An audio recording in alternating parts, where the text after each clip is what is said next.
Welcome, I'm Roberta Gonzales-Gregg.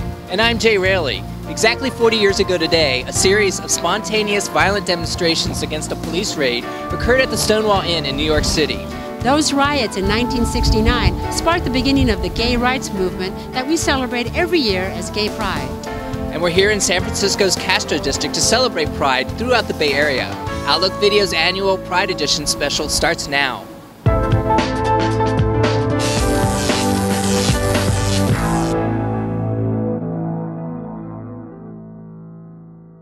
And happy Pride from all of us at Outlook Video to all of you. This year we're at the Pedestrian Plaza at 17th and Market in the Castro District.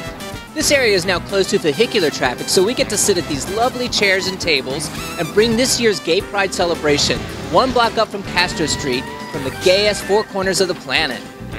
To form a more perfect union is this year's theme for San Francisco's Pride celebration. And if you remember your high school civics, it comes from the preamble of the United States Constitution. We have correspondents fanned across the Bay Area reporting on Gay Pride. Johnny Zitch is in Santa Cruz, Eric Chong in San Jose, Raymond Donald hung high above us at Twin Peaks, and Alice Heimsoth at Dolores Park. As always, the Pride Parade Committee announces the recipient of the annual Pink Brick, given each year to a person or institution whose actions are deemed to have caused significant harm to the LGBT community. However, this year, San Francisco's Pride membership voted to hurl not one, but 2 pink bricks. Well, the board selected those this year, and the first one was to Miss California, and I think just as a statement about her statements. The second one to the Archbishop, of course, was at a deeper level, and that came, there's actually a complaint from the community, why did you give it to Miss California and not to the Archbishop, who was doing such aggressively evil campaigning within the Catholic churches against Prop 8 and scaring his congregations into voting for it. The community spoke, and we heard a lot of people echoing that sentiment, and I was really proud of our board for deciding to award a second pink brick because it's completely fitting for this year. His actions had played such a huge role in the passage of Prop 8. The Diversity Center of Santa Cruz is dedicated to advancing social justice for LGBTIQ individuals and their allies. And one of its programs is the production of the third longest-running LGBT Pride celebration in California. Johnny Zitch is in Santa Cruz to tell us more about the annual LGBT Pride Festival and Downtown Pride March. Hi, Jay. Located 90 minutes south of San Francisco, Santa Cruz has been celebrating Gay Pride for 34 years. Because of their small size, their celebration, which is organized by the Diversity Center, is more of a march than a parade, but no less festive when everyone heads down to San Lorenzo Park for 4 hours of food and entertainment.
This beach city starts off Gay Pride Month with their celebration on the first Sunday in June.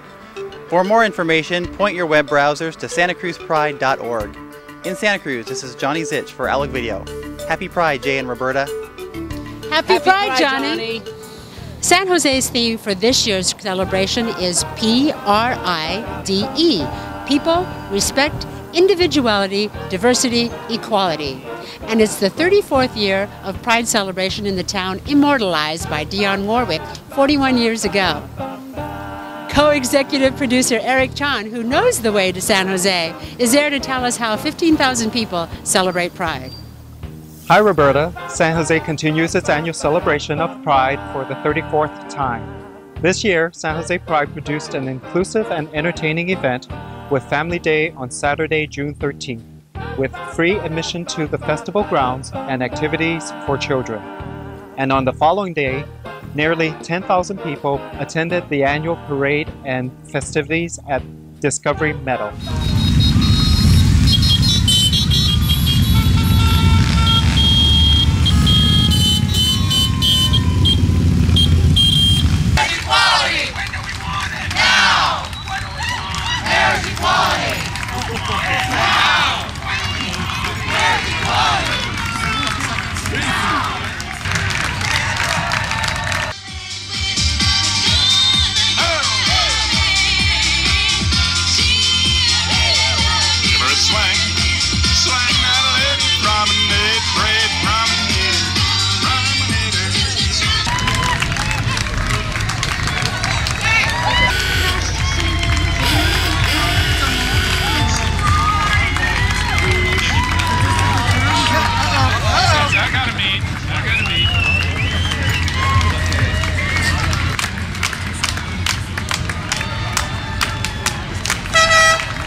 And if you want to celebrate Pride next year in a warmer spot of the Bay Area, you can find out more at sanjosepride.org. In San Jose, this is Eric Chong for Outlook Video. Happy Pride, Roberta. Happy Pride, Eric. What was once a badge of shame became an international symbol of gay pride. The largest pink triangle around is placed on Twin Peaks, right behind us, and it's the official kickoff to the Pride weekend in San Francisco. Raymond, are you actually wearing summer clothing up there? Yes, Roberta, it's actually warm up here, and for the first time, I'm wearing short sleeves and sunblock. Just look at this wonderful view here. Wow. Wow. That's a sunny day. You hardly ever get that in the summer. In San Francisco. In San Francisco. Every year, Art Carney and his friends and relatives volunteer putting up the pink triangle on Twin Peaks overlooking San Francisco. This giant symbol behind me is the annual commemoration of the gay victims of the Holocaust and a reminder of the ongoing inhumanity to repressed minorities going on right now around the world. This year's guest speaker is Academy Award-winning actress Cloris Leachman. The commemoration of the pink triangle atop Twin Peaks begins with the customary retelling of the history behind the symbol. Cloris Leachman adds her own signature to this annual speech. In the 1930s and 40s, there was nothing to celebrate concerning the pink triangle. Gays were forced to wear the pink triangle on their pockets in the concentration camps to identify them as homosexual, to set them apart from other prisoners. Can't imagine such a thing really being there. Triangles of various colors were used to identify each category of undesirable. Yellow for Jews, brown for gypsies, red for political prisoners, green for criminals, that's my color, and black for antisocials. Purple for Jehovah's Witnesses, blue for immigrants, and pink for homosexuals. The pink triangles were slightly larger than the other colored triangles so that the guards could identify them from a distance. It is said that those who wore the pink triangles were singled out by the guards to receive the harshest treatment. And when the guards were finished with them, some of the other inmates would harm them as well. Just think how much history is on page 1. At the end of, would you please be quiet?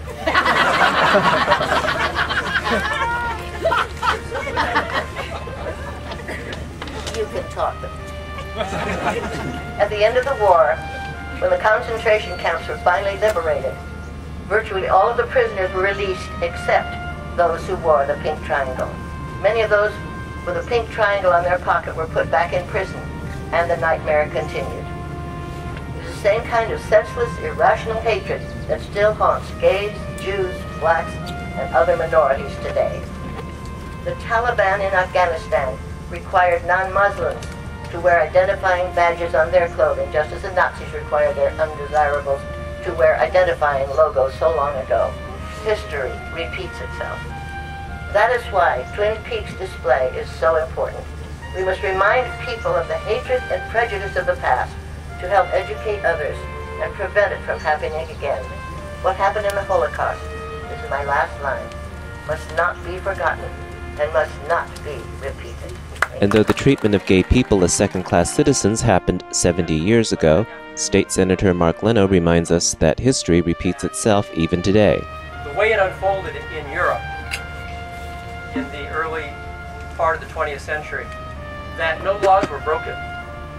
That first the Nazis passed laws so that it was illegal for Jews to marry. Then it was illegal for Jews to own property. Then it was illegal for Jews to own businesses. And soon they had outlawed an entire group of people. And once that is done, we know what the next chapter is. And so I remind my colleagues, as California is amending its state constitution to outlaw a group of law-abiding, tax-paying, loving citizens and denying them their fundamental right to marry the person he or she loves, wake up. Because it's happening here in California as we speak. First Lieutenant Daniel Choi is a United States Army combat veteran of the Iraq War who served as an Arabic translator. He became a gay rights activist by coming out on the Rachel Maddow show this year. After his disclosure, the New York National Guard is recommending that Choi be discharged from the military. It's To all of our soldiers who have to serve in silence, to all of our brothers and sisters around the world who cannot be who they are. The time and the era for hiding, the time and the era for shame, the era of lying, the era of not being who you are is over. Shame is over.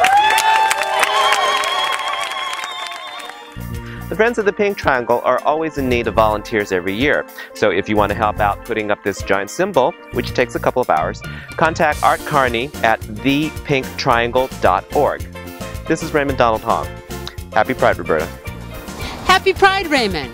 This year's theme for the San Francisco Dyke March is Dyke Rights Equal Human Rights, considering the recent California Supreme Court decision to uphold Proposition 8. Alice Heimsoth is at Dolores Park with more details. How was the Dyke March, Alice? Well, there's easily 3 times as many women here than last year. So, when the sun is out with no clouds in the sky like yesterday, the estrogen level goes through the roof here at Dolores Park. Women of the world, beat your drum, work for peace in the belly of the beast. Women of the world, beat your drum, work for peace in the belly of the beast.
Now this rally is run by all volunteers with no corporate sponsors.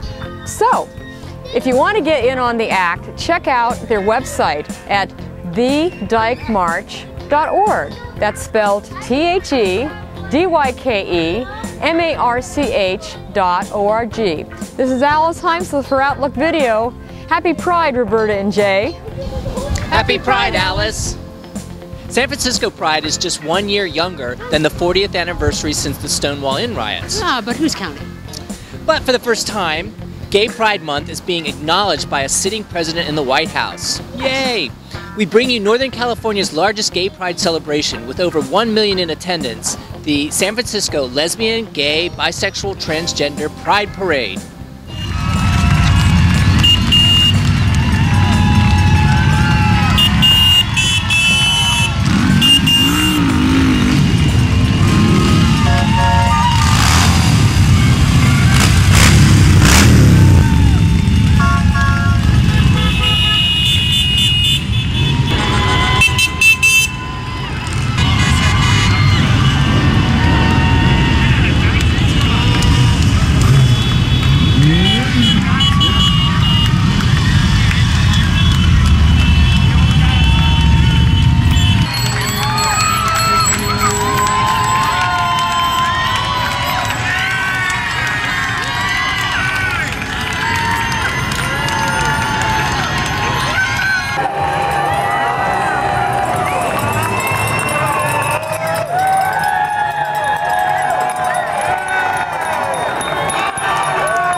Thrilled to be here, and I think it's maybe the most important day of the last 100 years or 1,000 years. This Prop 8 seems to me to be a 1,000-year-old issue. We should have been dispensed with it 1,000 years ago. It's ignorant. It's just ignorant. People have a right to what they call the pursuit of happiness. Really, that's all it is. That's all it is. And anything else is ignorance.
Over the years, Molly and I have had so many friends that have had to leave the United States and move to Canada or other countries, the 16 other countries that do recognize same-sex couples for the purpose of immigration. And we want our friends to be able to come back, and we don't want people to have to keep leaving this country. So I think it is a watershed moment, and we've got some important legislation out there that we need to get passed, and Obama, is the man to slam dunk that for us. And this is sort of the 40th anniversary of the Stonewall anniversary and rebellion. And, I think that in San Francisco we we did our part in February 12, 2004 to honor the Stonewall tradition of moving forward in our civil rights and pushing forward in terms of marriage equality. But as we know, the Stonewall only began the fight. And just as we began the fight here in San Francisco, there is still much to do, and it is heartbreaking, of course, that we so narrowly lost Proposition 8, and in order to do it, the court has mandated that we go back and put this back on the ballot in either 2010 or 2012. So, it's a sober moment. It's a time to really dust ourselves off, pick ourselves up, and show the world what we're made of, and keep marching forward. Well, that's another Pride celebration for the history books. Can't wait for next year. Outlook Video is made possible by generous support from viewers like you. Thank you for your support, and thanks for watching. Raymond Donald Hong will be back next month for his wrap of the annual San Francisco International LGBT Film Festival.